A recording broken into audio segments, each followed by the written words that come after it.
Here's a quick story. I recorded this a few days ago and I realized that I was talking way too much about a lot of different things regarding this show. And so I realized that the video was going to be way too long. So I'm going to re-record this. So, with that in mind, I just want to say this. That if I don't talk about a specific thing that you wanted to hear me talk about in the show, like for example, if I don't go in depth about Bobby and Hunter's relationship and you wanted to hear my opinion and you want to give your own opinion, leave it down in the comments. I reply to comments and I would love to have a discussion with you. Apologize for that. Would love to have a discussion with you about whatever you want to talk about regarding this show. So with that being said, today's review is for Agents of S.H.I.E.L.D. Season 1 through 6. Yes, that's right. Season 1 through 6. Season 7 is happening right now. Last night we just saw Season 7, Episode 9. We're almost at the end of Season 7, so once we finish Season 7, I'll have a review up for Season 7. But in the meantime, as I'm in this Agents of S.H.I.E.L.D. mood, I felt like I wanted to talk about one of my favorite comic book shows that is happening right now. Now, I just want to say this. If you're one of those people that has been commenting on their Marvel pages whenever Marvel posts anything Agents of S.H.I.E.L.D. related, and you're like, the show's still going on? Why is this show still going on? Like, I don't care about this. But you've never actually seen it, and if you've never tried to give the show a chance, I really hope you do give the show a chance, especially if you love comic book shows, because I really do think this is probably one of the best on television. A lot of people say that Season 1 and Season 2 are a bit shaky, and at parts I do agree with you on that, but once it hits its stride, I think about the second half of Season 1, the show really starts picking up and just keeps going up and up and up to greatness. So really, give the show a chance. Now, with all of that in mind, if you haven't seen the show, this review is going to be spoiler-filled. I'm going to be talking about some of my favorite parts from every season, from Season 1 through 6, some character moments, so it's going to be hugely spoiler-filled. And if you don't care about that, then welcome. Let's discuss Agents of S.H.I.E.L.D. Season 1. Let's talk about Season 1. So, Season 1, let's touch bases with where we're at. So we got the main characters. We got our leader, Agent Philip J. Coulson. Now, a lot of you might know him from all the Marvel movies that he was in. Now, at the end of the first Avengers movie, or not even at the end, in the beginning of the first Avengers movie, he was stabbed by Loki, and that motivated the Avengers to go get their mission done. And so, he's brought back to life in this show, and now he is the head of S.H.I.E.L.D. One of my favorite characters on the team is Melinda May, the Cavalry, baby! Yeah, no, she is fantastic. She could take on anybody. If there was anybody on the Agents of S.H.I.E.L.D. team that you were like, alright, Raheem, you're going to a mission, pick somebody from the team that will have your back, I'm picking May, because May could take on anybody. I would feel extremely safe with her. Whether you're an android, a chromacon, an alien, a monster, she will fight you hand to hand, no problem. She has amazing fight scenes in this show. Ming-Na Wen does such an amazing job with this character. I think she does a lot of her own stunts. And again, fantastic fight scenes. There's a lot of physical work that goes into the performance of May. So yeah, I just really like May. She's a badass. Alongside them, we got the duo. We got Gemma Simmons and Leopold Fitz. We got Leo Fitz. They're a science duo that will basically make anything that the team needs. They're the doctors, they're the engineers, they make all the gadgets. I have no idea where the team would be if these two were not part of the team. They literally solve every problem. And then we also got Daisy Johnson, also known as Sky, also later known as Quake, who starts off as an agent, or starts off as a hacker, turned agent, turned into Quake, who has inhuman powers. Some great character development. So, I think Season 1 is pretty straightforward off the beginning. You can definitely tell that the creators are definitely just dipping their toes in the water just to see how to make this show, how to make it work. And so, I would say the first season of Agents of S.H.I.E.L.D. is kind of mission-to-mission basis, like a new kind of problem would occur, and they would go solve that mission, and then that storyline would kind of end at the end of that episode, and the next episode we have a new mission. But alongside that, they would start to build a kind of altogether story. For example, that Hydra has been inside S.H.I.E.L.D. this whole time. We kind of get to that storyline. If you've seen Captain America the Winter Soldier, you know the whole storyline that Hydra has been inside S.H.I.E.L.D. the whole time. And a lot of people were asking, well, now that the Winter Soldier has happened, how will the TV show Agents of S.H.I.E.L.D. deal with that? And this show does show that. So my personal favorite moment from Season 1 is a moment that I hate, but I love at the same time. This is the moment that really hurt me, but I love the way it was done. And that is the betrayal of Grant Ward. Now, Grant Ward, played by Brett Dalton, was a character who in season 1 was kind of the action hero of the group. He would do anything for the team. He would jump off a plane without wearing a parachute to go save somebody. He was the action hero. He was the guy that we were all cheering for, that we loved to see on screen kick ass, right? Well, about halfway through season 1, we find out that he was actually a double agent for Hydra, and he is the bad guy.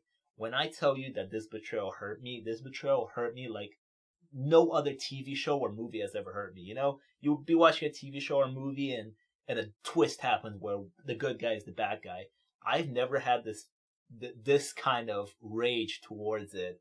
Where in the past I'd be like, oh damn, that sucks. This one was really like, oh god, no, please not Grant Ward.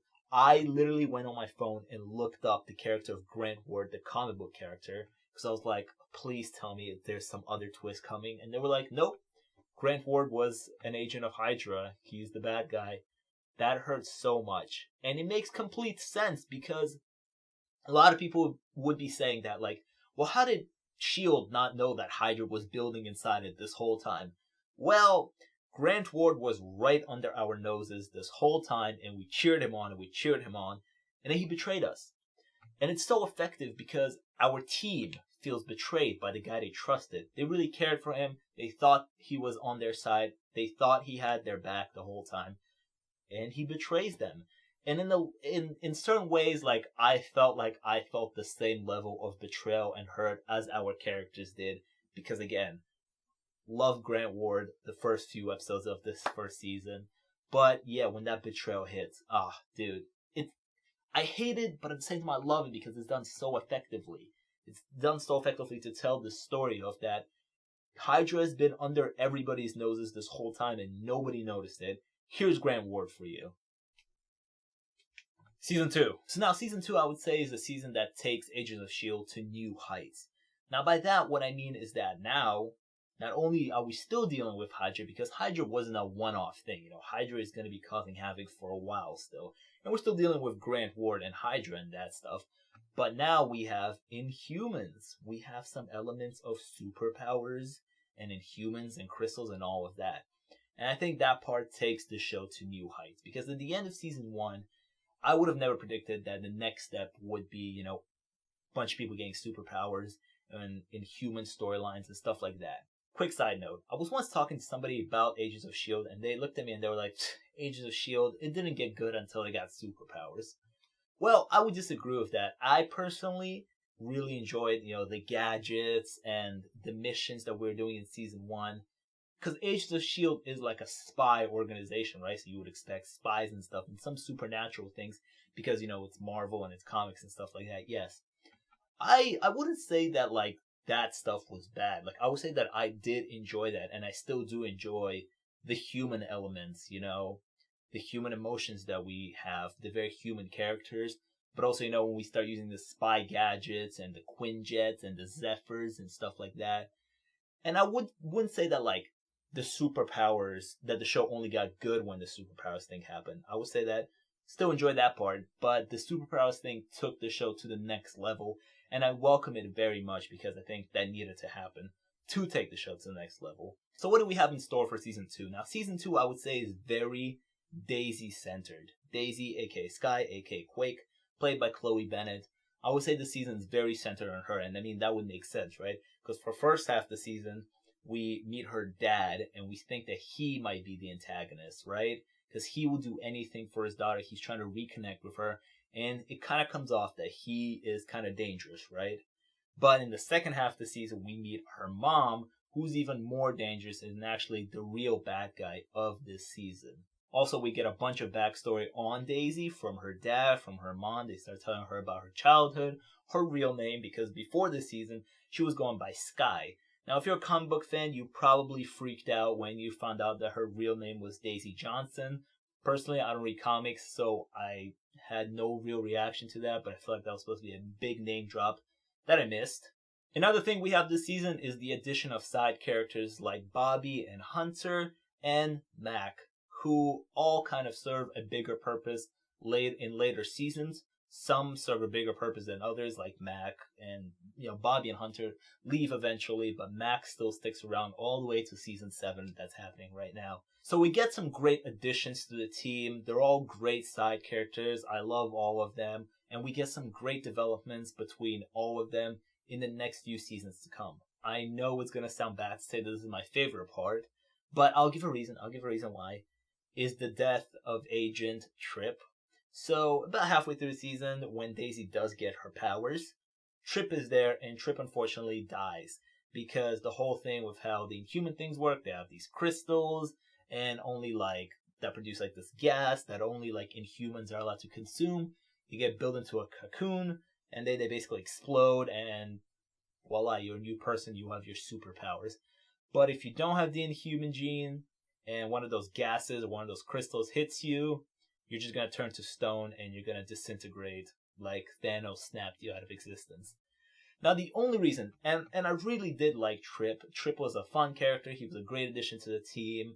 He was just so damn likable. And the only reason Trip's death was probably one of my favorite parts of the season is because this was the first major death that I can remember from Agents of S.H.I.E.L.D. This was our first time losing a team member, a vital team member, and it was really sad to see him go. But I think what his death kind of did, and I think what Agents of S.H.I.E.L.D. does with deaths very well in general, is when they kill off a team member or a vital character that you like, it's for a reason, and it's to show consequences and to show the weight of an event. So when Trip goes in that cave with Daisy and Rena, I believe, when he goes in there and he gets hit by one of those crystals, and it turns out that he's not an Inhuman and he dies, that is to set up to show that this Inhuman stuff is not to be messed with, and that is to take very seriously. It's very dangerous. And for later, after his death, we really start to get worried that we don't want our team to touch these crystals or be exposed to this Terrigenesis gas that happens. Because if you don't have the Inhuman gene, you're dead. So his death kind of sets up a worry, kind of sets up the danger of this Inhuman stuff. Quick editor's note. When I think about Season 2, this is the first scene that comes to mind. It's just such a heartbreaking scene. After watching Cal the whole season, willing to do anything for his daughter, willing to do anything to get her back, it's so heartbreaking when he's looking right at her and doesn't even know who she is, after S.H.I.E.L.D. ends up heating him to kind of free his mind from what he did. Because he did a lot this season. He was a hot mess at one point this season, so it's nice to see that he's happy, but it's just heartbreaking to see that he doesn't even recognize the daughter that he loves so much. And we know that he loves her so much because we've seen the whole season him willing to do anything to get her back. Season 3. So I would say that Season 3 is probably the first very, very, very good season of Agents of S.H.I.E.L.D. This is a fantastic season. This is definitely where we go to absolutely new heights. This season is jam-packed with amazing things. Plot twist upon plot twist. Amazing threaded storylines that all connect together with a fantastic finale and great performances all around. So, Season 3, where are we? So, Season 3 starts off with a focus on Gemma and Fitz's relationship. Now, at the end of Season 2, literally towards the end, Fitz finally asks Gemma out on a date. And as he leaves the room, Gemma gets consumed by one of the monoliths, and she gets taken to another planet. And so the season starts with Fitz trying to figure out and do anything to get her back. And it all kind of connects because she goes to a different planet. I think it's called Maven. She meets an astronaut there. And so then Fitz rescues her. But as well in the background, well, not actually in the background, more in the forefront now, we have Grant Ward again with Hydra, and his whole Hydra organization is building back up. And they have a prophecy that's connected to that planet that Gemma was on in the beginning of the season. They want to take this entity by the name of Hive and bring it back. As well, at the end of Season 2, a bunch of those Inhuman crystals fall into the ocean. Fish consume them. Then those fish get turned into fish oil. And so now we have a bunch of people running around the globe with Inhuman powers that our agents have to stop. There's a lot of plot twist upon plot twist. One of the big ones is that we see a creature in the beginning of the season, by the name of Lash. And we realize that it's a person who has the inhuman ability to turn into this creature Lash, who's been killing a bunch of Inhumans around town. And we're trying to figure out who he is. And then we find out that it's a guy named Andrew who May has been dating, who has been a counselor for a lot of our agents. So he's been inside our organization, and he found out that he has inhuman powers, and he's been this Lash character that we meet in the first few episodes, and it's the first big plot twist that this guy that we've known, I believe since season 2, I believe he was introduced in season 2, is now this Lash character that serves a huge purpose to season 3's story. Another favorite moment? Hydra takes Grant Ward and they send him to that planet to go bring Hive back as like a mission. Fitz goes along because Fitz is supposed to bring that astronaut boyfriend that Gemma had back with him. And then Coulson also goes because Coulson's like, fuck this, I want to deal with this, so he goes in there as well. And what happens is that on that planet, Coulson ends up killing Grant Ward. That's it. Grant Ward's dead. Grant Ward's storyline, gone. Grant Ward died.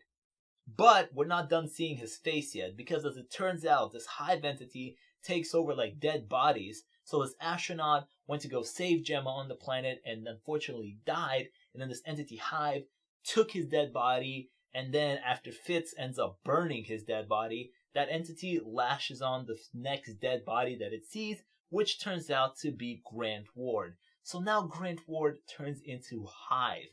And that's such just great character development for him. One of my favorite things about how Agents of S.H.I.E.L.D. writes its characters and develops it is that throughout, well now 7 seasons, you get to see the same actor play different versions of their characters. Well, for example, we have Grant Ward, who in season 1 played a double agent for S.H.I.E.L.D. and Hydra, right? So that's already 2 personas right there, right? And then to season 2 and the first half of season 3, he plays a full-on bad Ward who is like loyal to Hydra and trying to build a new Hydra, right? And so about halfway through season 3, Coulson kills Grant Ward. Grant Ward's dead.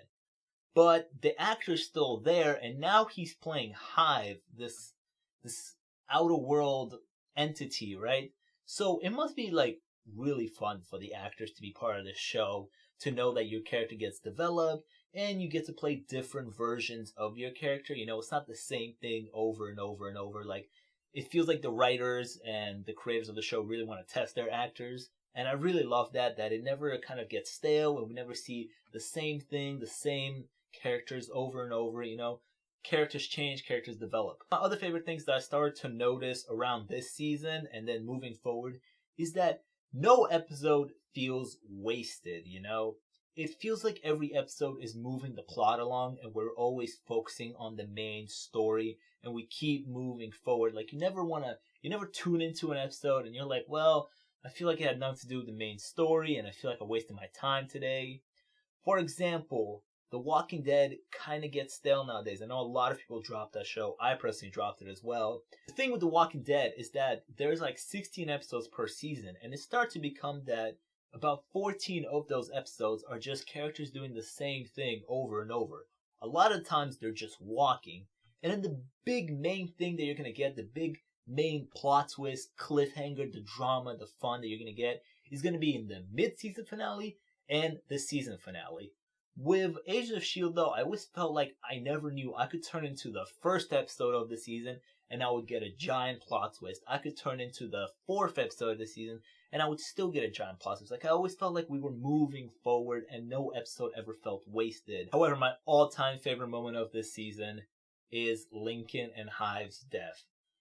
It's filmed so amazingly. It's executed fantastically, acted beautifully.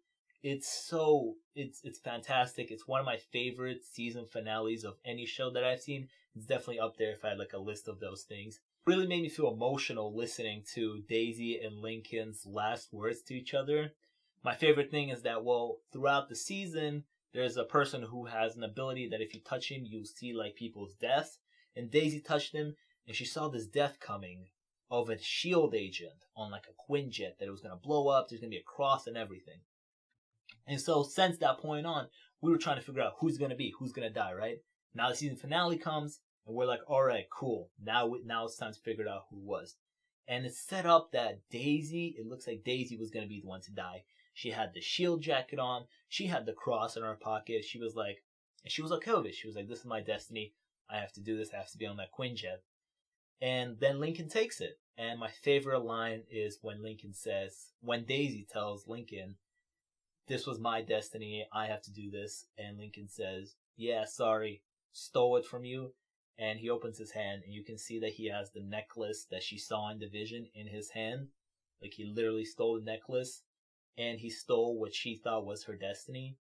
And then the calm conversation that Hive and Lincoln have as they're just drifting through space, and Lincoln saying that he finally got to see the world because that's what he always wanted to do. Such a great conversation. My favorite part about that whole scene is the music that kicks in. I love Agents of S.H.I.E.L.D. music. I love the way they utilize it. I've said this before on this channel that a soundtrack can do so much for a scene, especially like a sad scene or an emotional scene. The music can really hit you, and I love the Agents of S.H.I.E.L.D. soundtrack that they use. There's different renditions of the Agents of S.H.I.E.L.D. soundtrack throughout the show. There's like a superhero pump-up one, then there's like a somber one, then there's like a happy one, then there's like a normal one. So I love the one that they used, and that whole scene just felt like I was watching like a movie, the way it was executed just brilliantly. The thing about Agents of S.H.I.E.L.D. is that the creators and the directors of every episode really pay attention to the camera works and the cinematography to really add style to every episode or to every fight scene. You know, it's never just so basic. You know, you always think that like it's a TV show, it's probably filmed really quickly because they have a deadline. They don't have that much time to film 22 episodes, so they really have to get through it. But it really feels like they really pay attention and take their time with the craft on the filmmaking standpoint to make it look as good as it can be. I'm telling you, a lot of times you would watch episodes and you're like, it feels like I'm watching a movie and not an episode from a TV show. That's how good it is. The CGI is fantastic most of the time. I think sometimes, especially early on in early seasons, it did look a little dodgy at times. The green screen did look a little weird in some points. But as the seasons progress and the budget starts to get bigger, you can definitely tell that the CG just gets more and more fantastic. And what surprises me is that on other comic book TV shows like The Flash and the CW, the CG sometimes, most of the time, doesn't look that great. There's something off about it usually. And I usually dismiss it because I'm like, oh, it's a TV budget. It's okay. I understand. Time crunch, TV budget. But then I look at Agents of S.H.I.E.L.D. and I'm like, well, they have the same time crunch, but their CG is almost flawless most of the time. I don't know whether it's because ABC is owned by Disney, so their budget is bigger than the CW, but yeah, on the production side, Agents of S.H.I.E.L.D. is fantastic. They put a lot of work into crafting these episodes. I already talked about the soundtrack. They utilize music great in this show to bring out emotional moments, to bring out epic superhero moments. They do it all great. On the production side, Agents of S.H.I.E.L.D. nails it almost every time. Season 4. Let me step back here. I would say that Season 4 is personally my favorite season out of all seasons of Agents of S.H.I.E.L.D.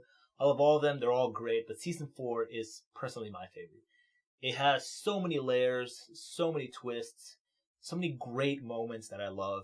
I mean, we start off the season with the introduction of the iconic character Ghost Rider. We got Ghost Rider in Agents of S.H.I.E.L.D.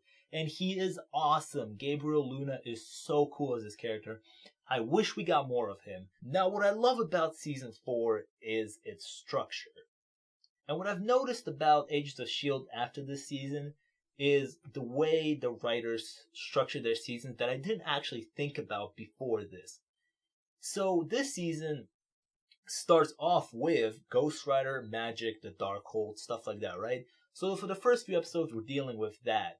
And then the season takes a twist and we go on to LMDs. We go on to Ada, who creates herself like a brain and becomes evil. And then we get to the framework. And I love that because when I start season 4, I would have never guessed that starting off with Ghost Rider and magic, we would end up at the framework at the end of the season. It just has so many twists, so many turns. It's like a roller coaster this season. It's fantastic. It's great storytelling. Alright, so I have a lot of favorite parts this season, so let's just get to a few of them. So my first favorite part is, first of all, Dr. Radcliffe replacing everybody at the SHIELD headquarters with LMDs. I love that whole storyline of how you just don't know who's real and who's not, and it causes real confusion and worry between those who are not LMDs, and they really get put through a lot of trauma and they don't trust each other. It really makes for a very fun and nervous storyline. Specifically in episode 15, I believe, there's a whole fantastic scene acted amazingly by Ian DeCasticker and Elizabeth Henstridge, where one of them is an LMD and they start yelling at each other to convince one another that they're not an LMD. And it turns out that Fitz is an LMD at the end of the day, that he was replaced, and he attacks Gemma, and Gemma has to kill a robot, yes, that has her boyfriend's face. Very traumatic experience. My other favorite twist is Jeffrey Mace. We get a new director of S.H.I.E.L.D. Coulson has stepped down. Coulson's just doing missions. He's not the director. He's not the face of S.H.I.E.L.D. So we get Jeffrey Mace to come in. But the thing with Jeffrey Mace is that he is lying about being an Inhuman. He's on those Captain America steroids that give him super strength. And at first we start to think that he's Inhuman, but there's a twist later that we find out that he is actually just juiced up on steroids. Great twist. I also thought that Jeffrey Mace was a great addition this season for the medium-sized role that he plays. He didn't play a small role, neither a large role. He played a pretty medium-sized role. And I just gotta give hats off to the writers, because you're able to introduce this character, not give him all the screen time in the world, but at the same time give him a very compelling and great arc. My major favorite thing this season is the framework, obviously. I mean, just the what if episodes where everything's flipped on its head, where all of our agents are in the framework and Phil Coulson's a history teacher, Gemma is dead, Daisy's in the framework and she's dating Grant Ward, who is a good Ward. He is the good Ward. He's not working for Hydra, but this time he's actually a double agent who's actually working for an undercover S.H.I.E.L.D. because the framework is actually taken over by Hydra, and S.H.I.E.L.D. are the ones that are undercover and trying to do the good thing. And we get a good Grant Ward. Another arc for Grant Ward that's so much fun to see. The what if episodes were great. The framework episodes are fantastic. My favorite thing is the growth of Fitz this season. We see the Doctor, the persona of the Doctor. Fitz is in the framework, and he is playing the Doctor, who is a high Hydra official who is experimenting on Inhumans. How many different developments do we now have for Fitz? I mean, season 1, we have the kind of normal, nervous, has a crush on Gemma, doesn't want to go out into the field Fitz, who's still really smart. In season 2, after he suffers that brain injury, he's really struggling with his injury, and he feels that he's damaged in season 2. Season 3, we get a more determined, more badass Fitz that's going out into the field, will do anything for Gemma, will really help the team here. In season 4, he starts building the LMDs with Radcliffe. He starts building the framework. Then we get the Doctor. Then after the framework, we get a Fitz that has regrets, that is really worried that he's a bad person because the framework showed him as this dark persona, this dark side of Fitz that we didn't know he has. And so he's really worried, and he's placing a lot of guilt on himself that the framework has happened and what has happened in the framework. There's just a lot of things throughout 6 seasons that is happening to Fitz. And I just love how every season it feels like we get a new, different type of version. Fitz is by far my favorite character. I think he has the most development. I think Ian is probably one of the best actors on the show. There's really a lot that he has to do. Him and Gemma, Ian and Elizabeth have such great chemistry together. You just know from their performances that Gemma and Fitz belong together. I mean, this couple will do anything for each other. They constantly try to work up to see how they can heroically outdo one another to rescue one another from a situation. Some people would say that at some point it does get old that you're doing this, but for me personally, I found it really fun. It drove the story. They found new, different ways to do it. You know how at first they weren't really a couple, they were just friends. They were great friends. They're good friends, but they're even a better couple, right? The first season, they are separated because they didn't confess each other's feelings for each other. Then at the end of the second season, Gemma gets taken to a different planet. That creates a whole different storyline there that's so much fun to explore. Season 4, the framework fits. Fitz and Ada. Ada's getting in the way of their relationship. So I feel like the writers every single season, they're trying to test this couple in a really fun way that's really fun to watch and doesn't get stale. Season 4 does have one more major development for one of our characters, and that is Mac. Now, before this, Mac was kind of funny. He was a badass agent that had a lot of cool guy lines, I would say. You know, the real shield, or I'm the guy who kills Gordon. You know, he always had those badass lines, right? But in this season, we find out that he had a daughter by the name of Hope who passed away in real life, right? So she doesn't exist. And in the framework takes away your biggest regrets. So in the framework, he has his daughter. And so when Daisy and Simmons go into the framework to get everybody out, he is the hardest to convince to get out of the framework because he has his daughter. And it's just such a great arc for him. I think Henry Simmons does a fantastic job convincing me that I'm like, Mac, I want you to come along, but I totally understand why you're staying, that it is your daughter. And one of my favorite things in the season 4 final is when him and Yo-Yo, we get more Yo-Yo this season. Yo-Yo is a great addition to the team, I think. And we get this emotional scene where him and Yo-Yo are sitting in the framework in their house, and his daughter is saying how she wants to be real, how she wants to be alive, and he tells her how much he loves her, and she like disappears in his hand. It's executed so well, such a great emotional moment, super sad, fantastic. So yeah, season 4 is great. It starts off amazing, ends amazing. Ends with Coulson, at some point, getting Ghost Rider. It has some great additions of Mace. I thought Ada was a good villain that was developed very well. She goes from an android to a dictator in the framework to a real person who's experiencing emotions for the first time, who has like this crush on Fitz. It's fantastic. I thought the extended edition of Dr. Radcliffe was great. I thought the guy who plays Radcliffe is fantastic as him. He's very entertaining to listen to. When he like explains to me the science of it all, I'm like, yeah, definitely. And season 4 ends with a giant cliffhanger with our team now being in space. Now Agents of S.H.I.E.L.D. are in space. I ran out of ways to jump into frame. So now let's talk about season 5. Now the thing with season 5 is that I'm an idiot, right? So coming off the high of season 4, right? I'm watching season 5 on Netflix, and I'm not really feeling the space stuff. I'm just not. I don't know what it is, I'm just not. The whole Kree thing, the whole Cassius thing, I'm not really feeling it. The whole mission of we gotta liberate the people at the lighthouse from Cassius. Like, it was alright, it was fine for what it was, but coming off the high of season 4, which I loved so much, it just was a bit of a slow start, right? And I'm an idiot, because I ended up dropping the show for about a year. And I stopped on the episode just before they get back to Earth, right? So, then I start watching the show again, and we're back on Earth. And I mean, the season picks up so much. I mean, we get back to Earth, and in the first episode back, what happens? Yo-Yo gets her arms cut off. The thing about season 5 is that it's not like my favorite season out of them all, but it's definitely up there. It has, if I had a list of top like 10 episodes of Agents of S.H.I.E.L.D. that I love, this season has 2 episodes that I absolutely adore. The first one is episode 12 of season 5, called The Real Deal, which is also the 100th episode of Agents of S.H.I.E.L.D. And I thought the writers and the creators really knew how to mark the occasion, because this episode is jam-packed with things. I mean, first of all, we find out that Coulson's dying.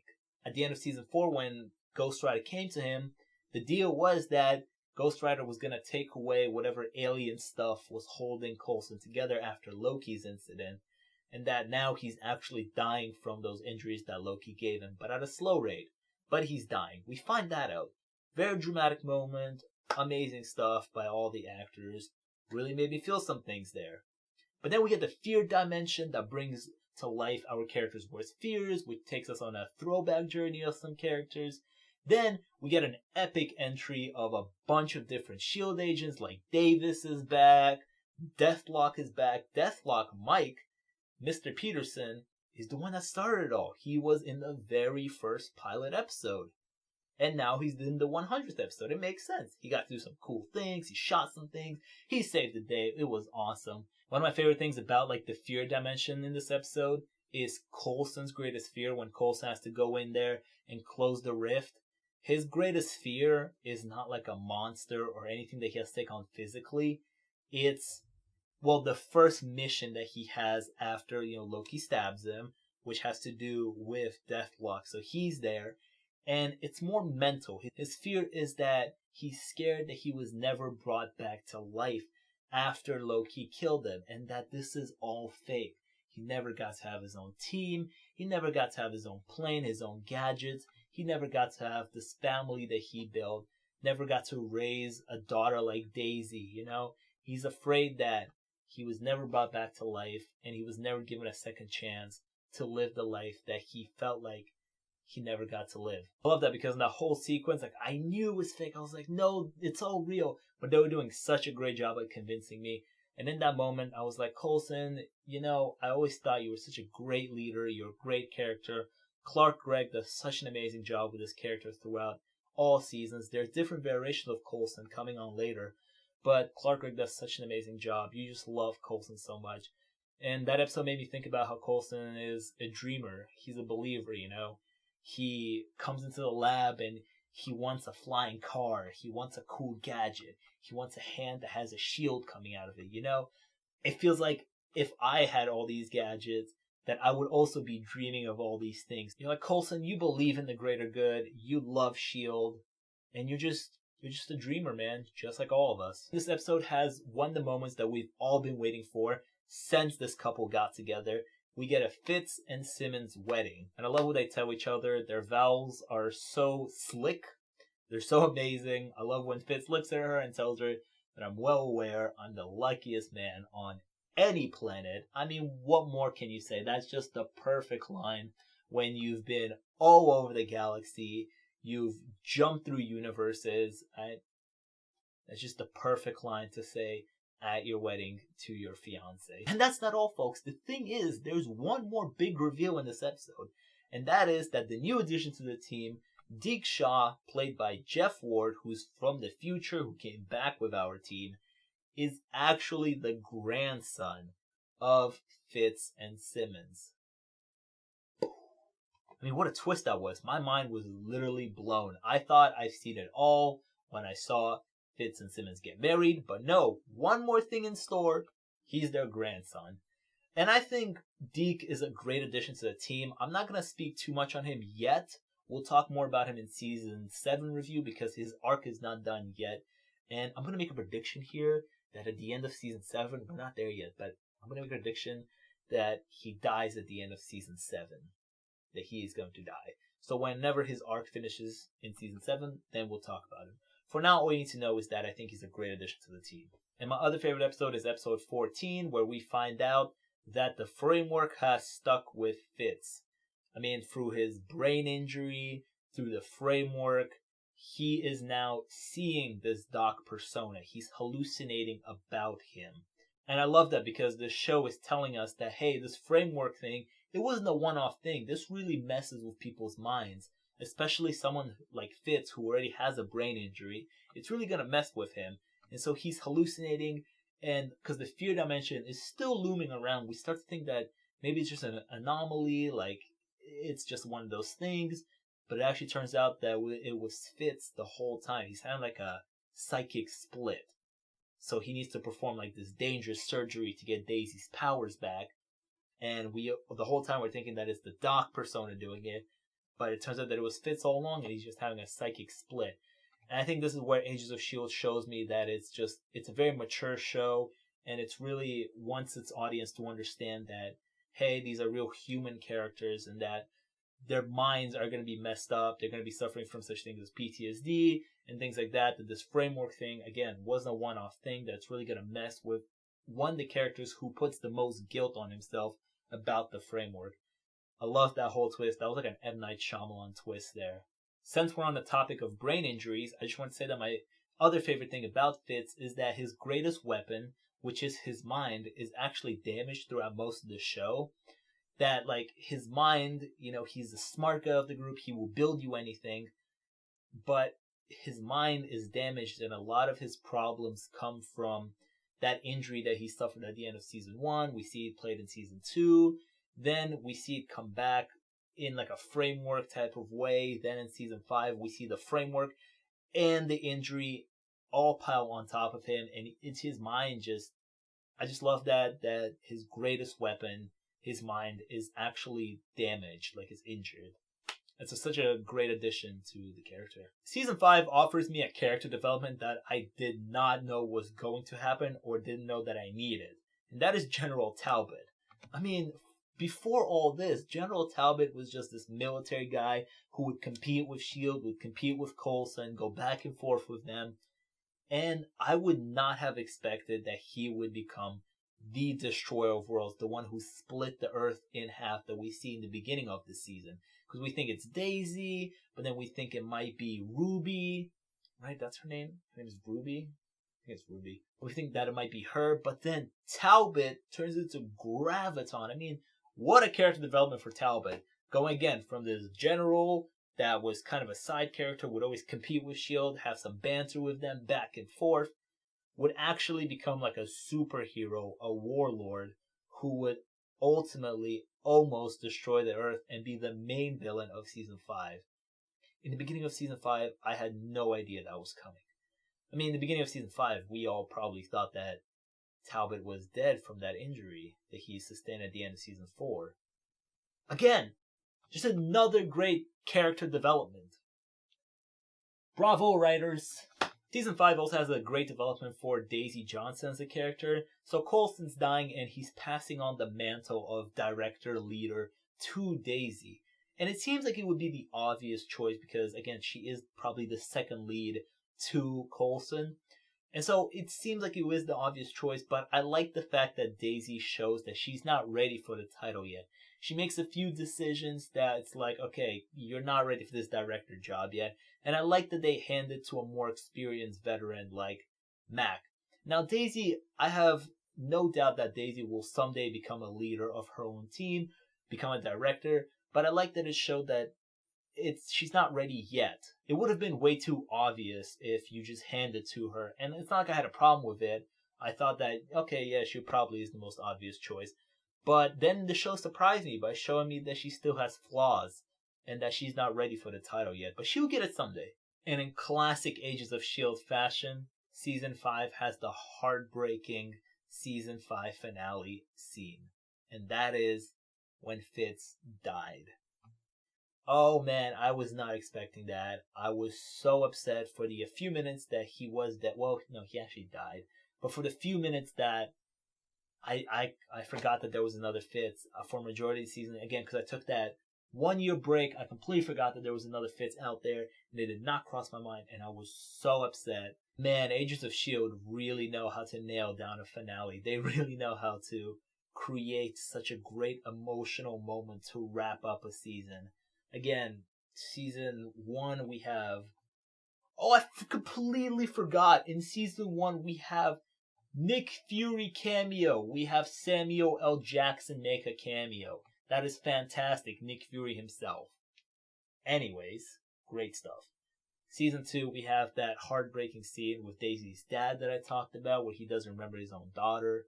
Then in Season 3, we have my favorite finale with Lincoln's death, executed beautifully. Season 4, we have Max Kid and the death of Dr. Radcliffe. Amazingly done. Season 5, we have Fitz. Great stuff.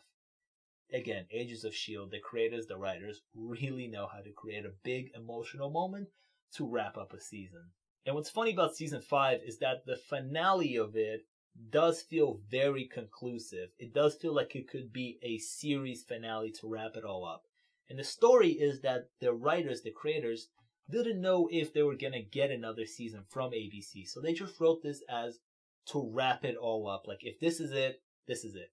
Yet, at some points I do think that, like, okay, this is a great finale, you know, our Coulson's gonna go to Tahiti with May, and he's gonna live out the short amount of time that he has left, and the team's all safe, all good. But I'm so happy we got a Season 6 and 7, because if Season 5 was it, I was gonna be so upset and so mad that even though there is another Fitz still alive, I would have been so upset not knowing if Fitz and Gemma ended up together. What's the conclusion of that story? What a more of a conclusive story. I think we got a conclusive story with Coulson, but I feel like there's still some things we needed to tie up completely, and I would not have been fine with us leaving it off as hey, he's somewhere up in space and we're gonna go get him. Maybe. So now we're on the final season for this review, season 6.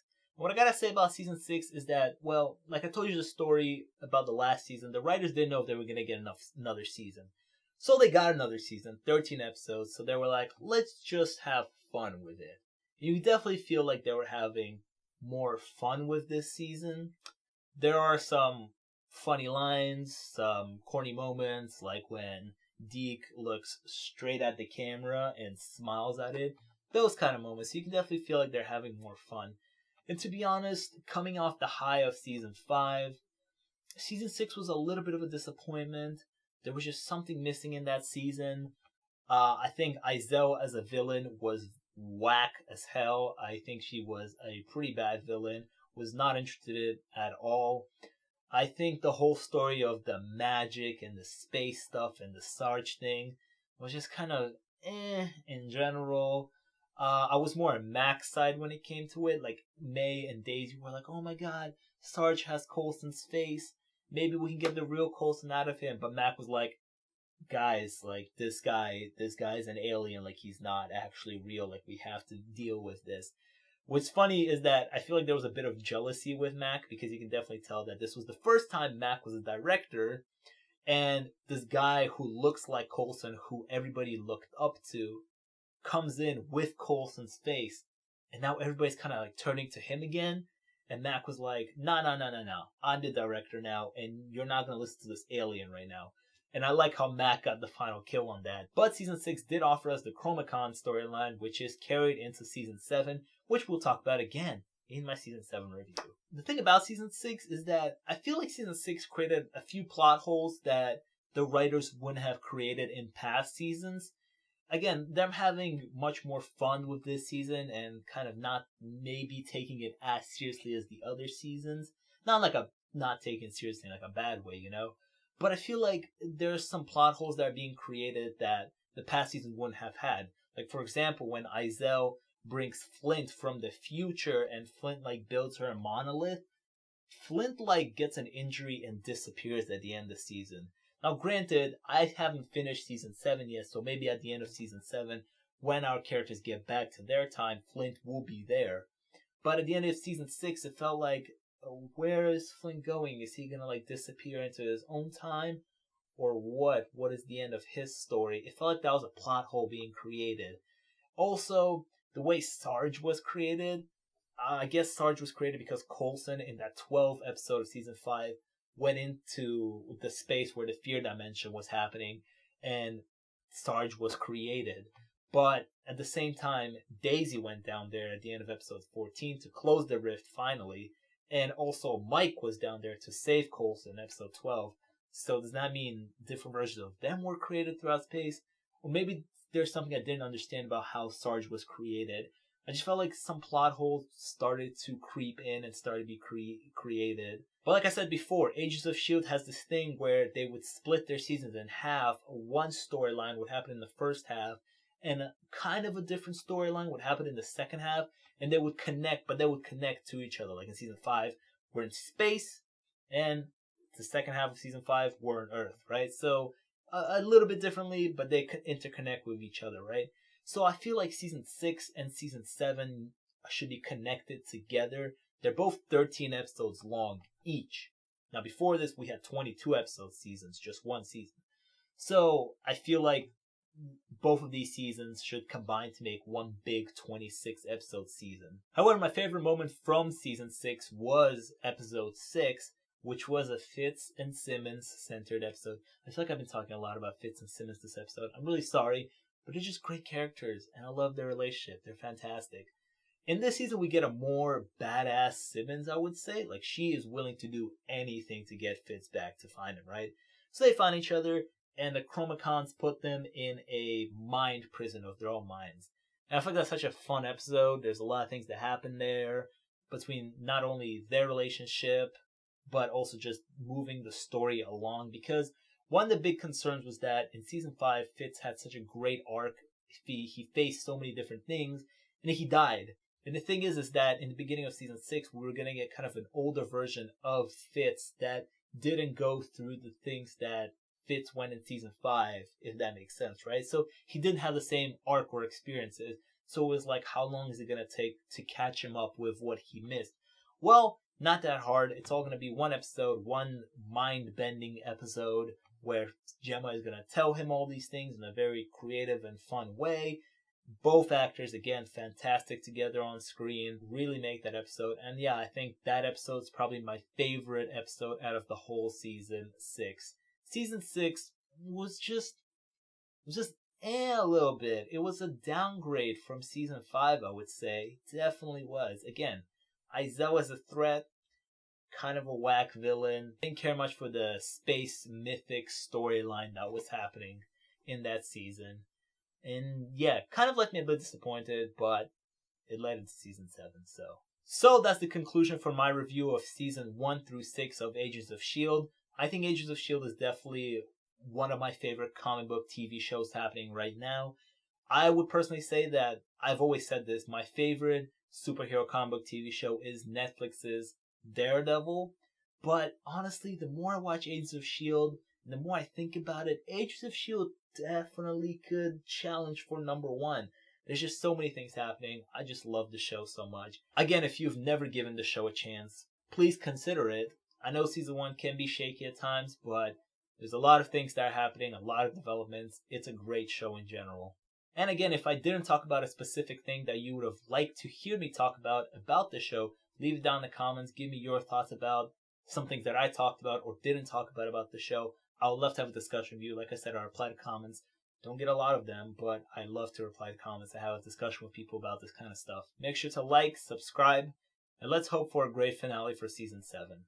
I'll see you guys next time.